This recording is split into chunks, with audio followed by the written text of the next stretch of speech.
Hello আমার গুলুমুলু দুষ্টু মিষ্টি বন্ধুরা, তোমরা সবাই কেমন আছো? আশা করছি তোমরা সবাই অনেক অনেক ভালো আছো। বন্ধুরা, আজ আবারও চলে আসলাম আমি সৃষ্টি, নতুন একটি মা ও ছেলের গল্প নিয়ে। আজকের গল্পটি শুনলে তোমাদের দাঁড়িয়ে যাবে এবং তোমাদের পাইপ দিয়ে ঝরনার মতো পানি বের হয়ে যায়। তাই গল্পটি শোনার আগে অবশ্যই হেডফোন ব্যবহার করো। হ্যালো বন্ধুরা, কেমন আছো তোমরা? আশা করি তোমরা অনেক ভালো আছো। তোমাদের মজা দেওয়ার জন্য আবারও একটি নতুন গল্প নিয়ে এলাম। আজকের গল্পটি খুবই মজাদার হতে চলেছে। আমি শিওর বলতে পারি গল্পটি শেষ পর্যন্ত শুনলে তোমাদের দাঁড়িয়ে যাবে। তাই ভিডিওটা শুরু থেকে শেষ পর্যন্ত দেখার অনুরোধ রইল। তাহলে কথা না বাড়িয়ে এবার আসল ঘটনা আসি। আমি সাজেদুল ইসলাম পল্লব, সবাই আমায় পল্লব নামেই চিনে। বয়স 25, উচ্চতা 5 ফুট 8 ইঞ্চি। 6 বছর আগে সেনাবাহিনীতে ভর্তি হয়েছি, বর্তমান পোস্টিং হয়ে যশোরে। আমাদের বাড়ি দিনাজপুর। বাড়িতে মা আর ছোট একটা বোন আছে। বাপ মুহিদুল ইসলাম অনেক আগে মারা গেছে। আমি তখন ক্লাস 10-এ পড়ি আর ছোট বোনটা 6-এ পড়ে। তখন থেকে মা নিজে সংগ্রাম করে সংসার চালিয়েছে। ঘরে বসে সেলাই মেশিন দিয়ে মানুষের কাপড় বানিয়ে বানিয়ে আমাদের ভরণ পোষণ করেছে। কিছু চাষের জমি ছিল, তা চাষ করে আমাদের সংসার চলত। না তো আমার চাচা কাকারা যেমন হারামি এক মুঠো ভাত তুলে দেওয়ার মানুষ ছিল না। নানা নানি দাদা দাদি অনেক আগেই মারা গেছেন। মামা মামিরা আত্মীয় স্বজনরা কিছুটা সহযোগিতা করেছে, তাও না করার মতো। সাহায্য করেছে যাতে মা যা সম্পত্তি পেত ভাগে তা লিখিয়ে নিতে পারে। আমার সহজ সরল মা তা দিয়েও দিয়েছে। যা হোক, আমি কলেজে ভর্তি হয়েছি কেবলই, এমন সময় শুনলাম সেনাবাহিনী লোক নেবে। মাকে বলে লাইনে দাঁড়িয়ে গেলাম। আমার নিজের উপর ভরসা ছিল, কারণ আমি মোটামুটি সব দিকেই পারফেক্ট ছিলাম। যেমন উচ্চতা তেমন বডি। মা বলে আমি আমার নানা মামাদের মতো হয়েছি, ঠিক পালোয়ান। বাবা কাকারা তো এক একটা খাটো আর চিকন, কিন্তু সব কয়টা শুধু বোদের হাড্ডি। যাই হোক, ভালোই ভালোই টিকে গেলাম। বাড়িতে খুশির ঢোল বেজে উঠল। সবাই বলা বলি করল, যাক ছেলেটা চাকরিতে গেলে এখন যদি শেফালির কষ্ট দূর হয়। হ্যাঁ, আমি আমার মার কষ্ট দূর করার জন্য কোন দিকে না তাকিয়ে খেলাধুলা করার বয়সে চাকরিতে চলে গেলাম। গ্রামের বাড়ি হওয়াতে ভয়ের কিছু নেই, আশেপাশে তো চাচারা আছে। বোন রূপা আক্তার, বয়স 18, ইন্টার সেকেন্ড ইয়ারে পড়ে। বাবার মতো টিনে কাঠি। আমারই এমন মেয়ে পছন্দের না। জানি না অন্য ছেলেরা কিভাবে আমার বোনকে পছন্দ করবে। মা শেফালি বেগম, বয়স মনে হয় 42 হবে, দারুণ দেখতে, এখনো যুবতী মেয়েদের সাথে পাল্লা দিতে পারবে। ফর্সা লাল টকটকে, মার দীঘল কালো চুল, ঘন মেঘের ভেলা, এত ঘন লম্বা চুল যে তা সারা পিঠ বেয়ে কোমর ছড়িয়ে নিচে নেমে যায়। লাল টকটকে ঠোঁট আর টানা টানা চোখ, সব মিলিয়ে আমার কামনার নারী, আমার জন্মদানকারী বিধবা মা। যা চরম পাপ, যা কখনো পাওয়ার নয়। সবই জানি, সবই বুঝি, তারপরও মনের কোথায় যেন শেফালিকে নিয়ে স্বপ্নের নিট রচনা করি। যেখানে মা নয় সে আমার শেফালি, শুধু শেফালি। আমার মনের এই গোপন চাওয়ার কথা শুধু আমি জানি। আমার সরকারি বেতনে মার রূপ যেন দিনকে দিন বেড়েই চলছে। মার গর্বে বুক সব সময় ফুলে থাকে। গ্রামে সব সময় আমার জয় জয়কার। 5 বছরে ভাঙা ঘর পাকা করেছি। এখন 4 রুমের বাড়িটা আমাদের শান্তির নিট। এবার ছুটিতে এসেই মা বায়না শুরু করলো আমার বিয়ে দিবে। কিন্তু আমার বিয়ের প্রতি কোনো মন ছিল না, যদিও এটা অনেক আগে থেকেই আমার বিয়ের কথা ভাবছে মা। আমি শুধু বারবার এড়িয়ে যাচ্ছি। আজ এ নিয়ে মার সাথে মুখ কালাকালি হয়ে গেল। মার এক কথা, রূপা বড় হয়েছে, বিয়ে দিতে হবে। এরই মাঝে কয়েকটা সম্বন্ধ এসেছিল। তার বিয়ে হয়ে গেলে সে একা একা কিভাবে থাকবে, হ্যান ত্যান কত কথা। আমি এসেছি শুনে ছোট মামা এলো। সারাদিন থেকে বিকেলে যাওয়ার সময় আমাদের সবাইকে নিয়ে যেতে চাইল। আমরা না যাওয়াতে জোর করে রূপাকে নিয়ে গেল। বলল 2 দিন পর মা বেটা গিয়ে বেরিয়ে আসবে আর রূপাকে নিয়ে আসবে। আমাকে আর মাকে নিয়ে যাওয়ার জন্য আর কি এমনটা করলো। সন্ধ্যা থেকে আকাশটা মেঘলা হয়ে আছে দেখে বাইরে গেলাম না। না হলে 2 দিন থেকে এসে সন্ধ্যার পর বন্ধুদের সাথে আড্ডা মারতে বেরিয়ে পড়ি। আজ গেলাম না দেখে মাও খুব খুশি। গরম গরম পকোড়া ভেজে দিল। বিছানায় বসে মা বেটা মিলে আরাম করে খাচ্ছি। পল্লব, হুমা, কাউকে পছন্দ করিস? আমি মার মুখের দিকে তাকিয়ে মুচকি মুচকি হাসছি। বল না করিস? করলে এতদিন তুমি জানতে না। তবে হ্যাঁ, একজনকে খুব ভালো লাগে এবং এও জানি তাকে আমি পাবো না। কেন কেন পাবি না? আমার ছেলে কি দেখতে খারাপ, কোনো লাট সাহেবের বেটি সেরে? হা হা, তুমি দেখি রেগে গেলে। রাখবো না, এমন সোনার ছেলে আমার। আর কি না, বল তুই কে সে? বাদ দাও মা, আমার যাকে ভালো লাগে তার কথা দুনিয়ার কাউকে বলতে পারবো না, শুধু সৃষ্টিকর্তাকে ছাড়া। মা আমার এমন গম্ভীর কথা শুনে অবাক হয়ে চেয়ে রয়েছে। এটা কি কথা রে বাবা, আমাকে বলতে না পারিস তোর ভাবি মানে জামালের বুয়ের কাছে বলিস তুই? জামালের বুয়ের সাথে আমি অনেক ফ্রি ভাবে কথাবার্তা বলতাম, কিন্তু আমি মাকে বললাম তা না, তুমি আমার সবচেয়ে বড় বন্ধু, তোমাকেই যেহেতু বলতে পারছি না, সেখানে ভাবিকে বলতে গেলে তারা তো আমাদের শত্রু হবে, তাদের বলতে যাব কেন? তাহলে বল না, কে সে? কোথায় বাড়ি? কোনো বাড়ির মেয়ে? মেয়েটি দেখতে কেমন? নাকি? আমি চুপ করে বসে রয়েছি, কোনো প্রশ্নের উত্তর দিচ্ছি না। মা অনেকক্ষণ আমার উত্তরের অপেক্ষা থেকে মুখ গোমড়া করে চলে গেল। ঘন ঘন বিদ্যুৎ চমকাচ্ছে, আকাশটা কালো হয়ে আছে, রাতের তারাগুলো না জানি কোথায় ডুব দিয়েছে। আমি জানালার গ্লাস খুলে দিয়ে ঠান্ডা হাওয়া গায়ে মাখছি, হাত বাড়িয়ে ব্যাগটা নিয়ে খুললাম, সিগারেটের প্যাকেটটা বের করে একটা ধরিয়ে টানছি। প্যাকেট রাখতে গিয়ে মোবাইলের বক্সটার কথা মনে পড়ল। রূপার জন্য যা যা এনেছিলাম সব দিয়েছি, শুধু মারগুলো দেওয়া হয়নি, চেয়েছিলাম দিতে, এমন সময় ছোট মামা এলো তাই আর দেওয়া হয়নি। নতুন অ্যান্ড্রয়েড সেট, মা খুব খুশি হবে। আরেক বক্সে একটা স্বর্ণের চেইন। মার যেটা ছিল সেটা আমার এসএসসি ফর্ম ফিল-আপের সময় বিক্রি করে দিয়েছিল। তখন থেকে মার গলা খালি, আরো কয়েকটা জিনিস আছে মার জন্য। আয় খেয়ে নে, ঝড় আসতে পারে, কারেন্ট চলে গেলে খেতে ঝামেলা হবে। আমি তাড়াতাড়ি সিগারেটটা জানালা দিয়ে বাইরে ফেলে দিয়ে, হা দাও। কি লজ্জা, মা সিগারেট খেতে দেখে নিল, জানে আমি খাই তবে এভাবে দেখেনি কখনো। ঘরে বসে সিগারেট খাওয়াটা ভুল হয়ে গেছে, সারা ঘরে সিগারেটের ধোঁয়া। মা বেটা খেয়ে দিয়ে উঠলাম। তারপর আমি মাকে বললাম, মা আমার রুমে এসো তো একটু। মা বলল, তুই যা, আমি থালা বাসনগুলো গুছিয়ে আসছি।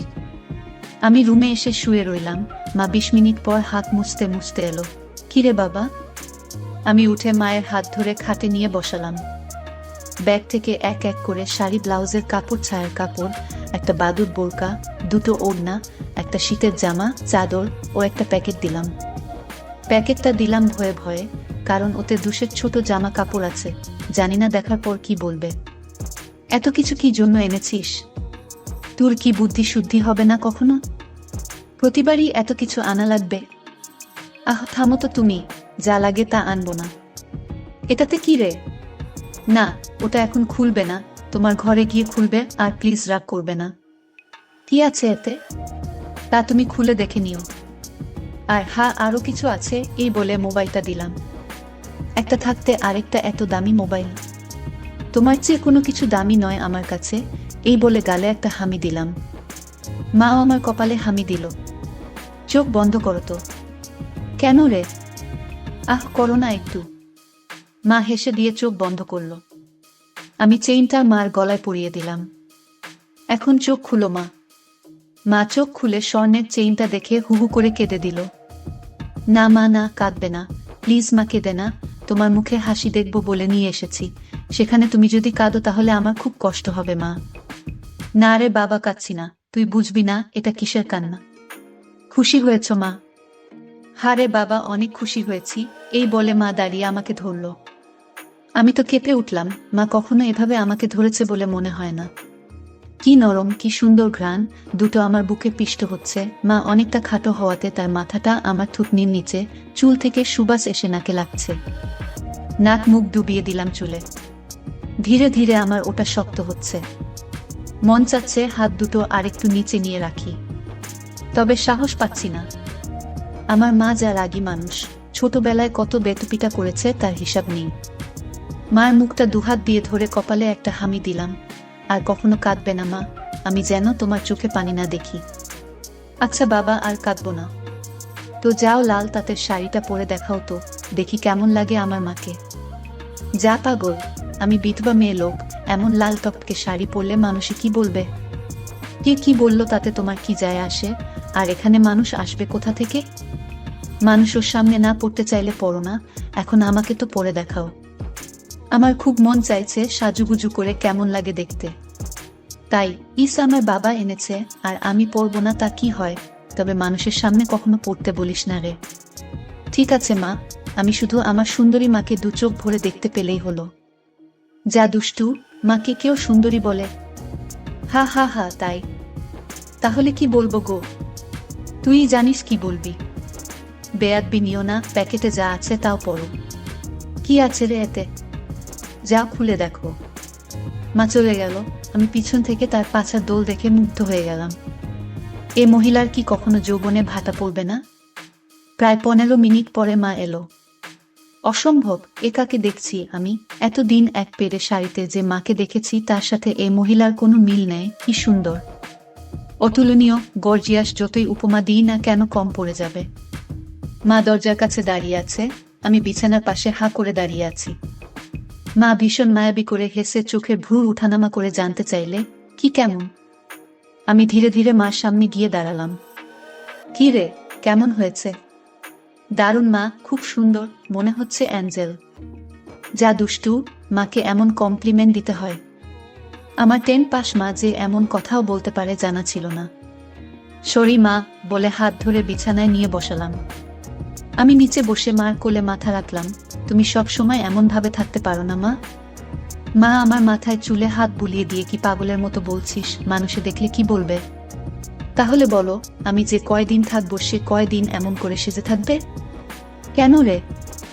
আমার খুব ভালো লাগে মা। পাগল, আচ্ছা থাকবো নি। আমি মুখ উঠিয়ে মার মুখের দিকে তাকিয়ে, ওগুলো পড়েছ মা? যা শয়তান, কিছু তো শরম কর। মার জন্য কেউ এসব আনে? জানি না মা কেউ আনে কিনা, তবে বাবা থাকলে হয়তো আমিও আনতাম না। সে নেই দেখে মনে হলো আমার মার তো ভালো মন্দর খোঁজ রাখার কেউ নেই, তাই নিজেই রাখি। রাগ হয়েছ মা? না, রাগ হয়নি, কিন্তু আর আনিস না। কেন মা, পছন্দ হয়নি নাকি সাইজে হয়নি? সব ঠিক আছে, তবে তবে কি মা? মা লজ্জায় মুখ ঘুরিয়ে নিয়ে, তুই এনেছিস ভাবলে পড়তে শরম করে রে। আজ থেকে আমাকে ছেলে নয় বন্ধু ভাববে, তাহলে আর শরম করবে না, হবে মা আমার বন্ধু। যাহ পাগল, সমবয়সী না হলে কি বন্ধু হওয়া যায়? এ যুগে ওসব পুরনো কথা মা। তাই বলে মা ছেলে? হ্যাঁ মা ছেলে, এতেই তো ভালো, একে অপরের কাছে আসা যায়। তুই অনেক বড় হয়ে গেছিস দেখি, কি সুন্দর কথা বলছিস। তা তো অবশ্যই, কয়দিন পর তোমার ছেলে 2nd লেফটেন্যান্ট অফিসার হবে। খুব ভালো হবে রে বাবা, খুব ভালো হবে। এমন সময় বিদ্যুৎ চলে গেল। মোবাইলটা জ্বালাতো পড়ল, দেখি চার্জার বাতিটা কোথায় আছে। থাক না মা এমন, কি সুন্দর তোমার কোলে শুয়ে আছি। জানো মা, পাহাড়ি এলাকায় একা একা পোস্টে ডিউটি দেওয়ার সময় এমন স্বপ্ন রোজ দেখি। প্রতিদিন মনে হয় তোমার কোলে শুয়ে একটু যদি। ঠিক আছে, এমনই থাকতো, যত মন চাই। ধন্যবাদ মা। আজ আমার পাশে ঘুমাবে একটু? কেন রে? মন চাচ্ছে তোমাকে ধরে ঘুমাতে। ঠিক আছে, যা সদর দরজাটা বন্ধ করে ঘরগুলোতে ছিটকানি লাগিয়ে আয়। আমি উঠে মার গালে চুমু দিয়ে লাফাতে লাফাতে চলে গেলাম। আজ আমার খুশি ধরে না, কিছু হলে হতেও পারে। এক জগ পানি নিয়ে এলাম সাথে করে। এসে দেখি মা শুয়ে পড়েছে। টেবিলে জগটা রেখে খাটের পাশে দাঁড়ালাম। মা দেয়ালের দিকে সরে গিয়ে আমাকে জায়গা করে দিল। বজ্রপাতের আলোতে মার মুখটা মায়াবী মায়াবী লাগছে। খোলা জানালার হিম বাতাসে আমার মনে ঝড় তুলছে। জানি না মার মনে কি চলছে। মনে হচ্ছে মা তার স্বামীকে পাশে শোয়ার জন্য জায়গা করে দিল। মা নতুন বউ, আমি তার স্বামী। দাঁড়িয়ে রইলি যে, শুবি না? হ্যাঁ শুব। মার পাশে শুয়ে পড়লাম, দুজনে মুখোমুখি। আধো অন্ধকারে দুজনে দুজনার দিকে চেয়ে আছি। ঘুমাবি না?